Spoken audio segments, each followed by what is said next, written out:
No darling, don't get excited. ఆవేశపడకు. ఆవేశపడతాం కాదు, అట్టో ఇటు తేల్చి చెప్పండి.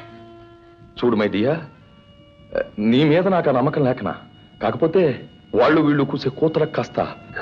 దట్స్ ఆల్ రైట్, నీ ఇష్టం. No objections, no conditions. Go ahead. Okay, good night. Good night. ఏమైనా మీరు ఆయనతో అంత తొందరపడి మాట్లాడుకుని ఉంటే బాగుండేది.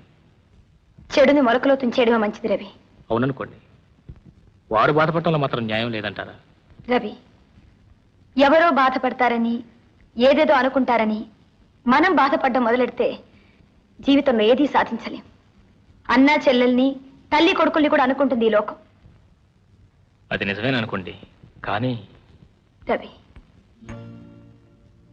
7 ఏళ్ళు ఈ ఇంట్లో నేను బావిలో కప్పలాగా, బయట వారి కంటికి షోకేస్లో బొమ్మలాగా బ్రతికాను. కొన్ని చంపుకోవాలన్నా చావు, అది ప్రకృతి. వాటి నుంచి తప్పించుకోవాలంటే నాకేదో ఒక వ్యాపకం కావాలి, ఏదో పని. ఆ పనిలో నన్ను నేను మర్చిపోవాలి, అలిసిపోవాలి, ఆదమరిచి నిద్రపోవాలి. అందుకే రవి ఇవన్నీ నేను చేసేది. కానీ ఇవన్నీ మీరు నా కోసమే చేస్తున్నారనుకుంటుంది ఈ లోకం. అవును, నీకోసమే చేస్తున్నాను. ఏ తప్ప? తప్పని కాదు, నేనంటే మీకు ఎందుకింత అభిమానం? ఈ అవ్యాజమైన ప్రేమ కారణం ఏమిటి? అసలు నాకు మీకు ఏమిటి సంబంధం? ఈ ప్రశ్నలన్నిటికీ సమాధానం తెలియకుండానే ఏవో ఊహలో, అపోహలో, అపనిందలో మీరు పడుతున్నారు. నేను వినాల్సి వస్తుంది. అదే నా బాధ. సమాధానం నీకు చెప్పమంటావా, లోకానికి చెప్పమంటావా? నాకు. నేను మిమ్మల్ని ఏమని భావించాలో, ఎవరిగా పూజించాలో నాకు తెలియకుండా ఉంది. తల్లిగానా, తోబుట్టువుగానా, నేస్తంగానా, శ్రేయోభిలాషిగానా? రవి, మనకున్న అనుబంధానికి పేరు పెట్టుకోవాలా? పెట్టుకున్న పేరుతో తృప్తి పడుతుందా ఈ లోకం? Forget about it. నిజంగా దేవత దెయ్యమని సినిమా పేర్లు పెట్టకు, టైం అయిపోతుంది. నానా, ఏం రానా, ఏమైంది? అయిపోయిందమ్మా, అంతా సర్వనాశనం అయిపోయింది. ఏమైంది నానా? ట్యాక్స్ అమ్మా, ఇన్కమ్ ట్యాక్స్. మనకున్న ఆస్తిపాస్తులు, ఇల్లు అంతా అమ్మేసిన చాలదమ్మా. నానా, నానా, నానా, నానా. 5,000 టన్నుల మామిడి పళ్ళు, 10,000 టన్నుల అరటిపళ్ళు, 40,000 టన్నుల రొయ్యలు ఎగుమతి కావాల్సి ఉన్నాయి. 1-2 రోజుల్లో షిప్ దొరకకపోతే. Hello, yes Ravi here. ఎవరు? బాబా. ఏంటి అలాగా? వెంటనే బయలుదేరొస్తాం. మనం వెంటనే గోడౌన్స్ దాకా వెళ్ళాలి. పద రవి.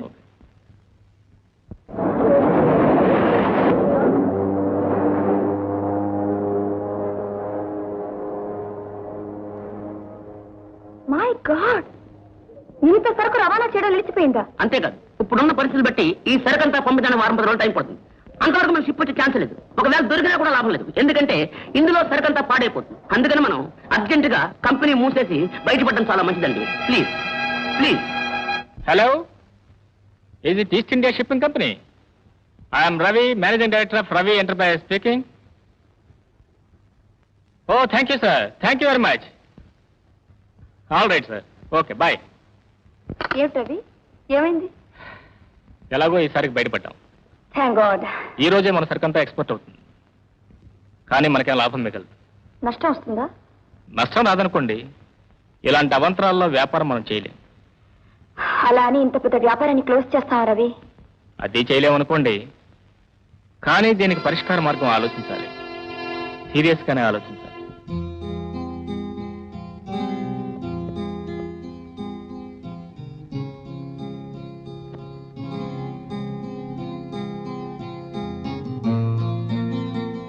మమ్మీ, నువ్వెప్పుడు ఇంట్లో ఉండవు, ఎందుకని? అలా అడగరా బాబీ. బాబీ, నాకెన్నో బిజినెస్లు, ఆఫీసు, ఈ పనులన్నీ ఉంటాయి. అయితే డాడీ ఎప్పుడు ఇంట్లోనే ఉంటారు, ఆయనకేం పని లేదా? ఒరే Bobby. Good morning. Good morning. I found the solution. For what? మన కంపెనీకి ఎదురైన ఎక్స్పోర్ట్ సమస్యకు గట్టి పరిష్కారం కనిపెట్టాను. రియలీ? ఎస్, మనమే ఒక షిప్పింగ్ కంపెనీ పెట్టబోతున్నాం. మిస్టర్ రవి, నీకేమైనా మతిపోతుందా? షిప్పింగ్ కంపెనీ అంటే మాట్లాడుకున్నావా? ఒక షిప్ ఎంత ఉంటుందో తెలుసా? కోట్లు కోట్లు. ఎన్ని కోట్లైనా మనం ఖర్చు పెట్టగలం. You are right. నేనంతా వర్కౌట్ చేసి పెట్టాను, మీరు ఒకసారి చూడండి. కమిషనర్ గారు, మన కంపెనీకి కావాల్సినంత గుడ్ విల్ ఉంది, అదే మన పెట్టుబడి. మనం ఒక చిన్న అనౌన్స్మెంట్ ఇచ్చామంటే దేశంలో మారుమూల నుంచి కావాల్సిన కోట్ల రూపాయలు పెట్టుబడిగా వస్తుంది. మీకు ఏమైనా డౌట్ ఉంటే ఫైల్స్ చూడండి. Okay okay. వా వా Naidu, Ravi shipping company start చేసినాడు, చూసావా? ఇదిగో చూస్తున్నా చూడ్డం ఏమిటయ్యా, షేర్లు తీసుకో. అంత పెద్ద కంపెనీలో నాకెందుగా షేర్లు? అబ్బా నాయుడు, నా మాట కాస్త చెవులో పెట్టుకోవయ్యా. వ్యాపారం కాదు, సరోజాదేవి, రోజా లాంటి సరోజాదేవి ఉంది. ఆవిడకి నా బోటోడు ఒక లెక్క. ఆవిడ కొంగు గాలి తగిలితేనే చాలనేవాడు కోట్ల మంది ఉన్నారు. కోట్లలో మనం ఒకటి. Try start. Try try Naidu, try. Well my dear friends, మా షిప్పింగ్ కంపెనీలో మీరందరూ పార్ట్నర్స్ గా జాయిన్ అవ్వడానికి వచ్చినందుకు చాలా సంతోషంగా ఉంది. I truly thank you very much. కానీ మా కంపెనీని కొన్ని ప్రత్యేకమైన పద్ధతుల్లో నడిపించదలుచుకున్నాను. అందువల్ల నా నిజాయితీ మీద, నా దక్షత మీద మీ అందరికీ నమ్మకం ఉంటేనే ఇందులో పార్ట్నర్స్ గా జాయిన్ అవ్వండి. Otherwise it's up to no you. No no, అనుమానమే అక్కర్లేదు. నాకు ఒక చిన్న షేర్ 3 లక్షలు. ఓకే. Thank you.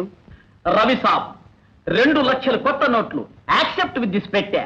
మళ్ళీ సంవత్సరం నాటికి 10 లక్షలు ఇనపెట్లో పెట్టి ఇవ్వాలా? Sure sure. Wish me best of luck.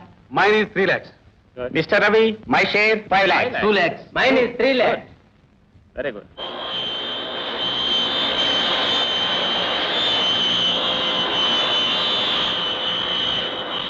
Okay, you can come. Okay, Bombay వచ్చి దిగామో లేదో ఫోన్ల మీద ఫోన్లు వస్తున్నాయి. రవి, ఎవరో జగన్లాలట నిన్ను చూడాలన్నాడు, రమ్మని చెప్పాను. Yes, come in. Hello, welcome to you. Good evening Ravi sir.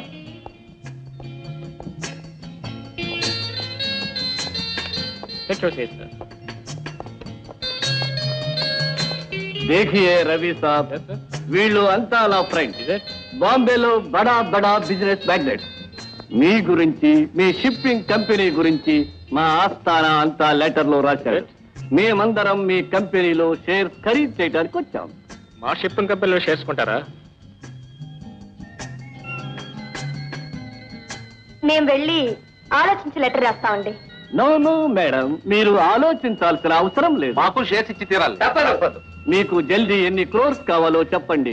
పైసా గురించి ఆలోచన లేదు. మన షిప్పింగ్ కంపెనీ ప్రపంచంలో కల్లా బడా బడా బిగ్ కంపెనీ అవ్వాలా. బోలియే రవి సాబ్, ఎన్ని క్రోర్స్ కావాలో చెప్పండి. నా మధ్య షేర్ 60 లక్షలు. Mine is 70 lakhs. Mine is 80 lakhs. हमारा 15 लाख है. Oh, good. Thank you. Mine is 1 crore. Great. Thank you very much. Thank you very much. दादा, डांस शुरू कर.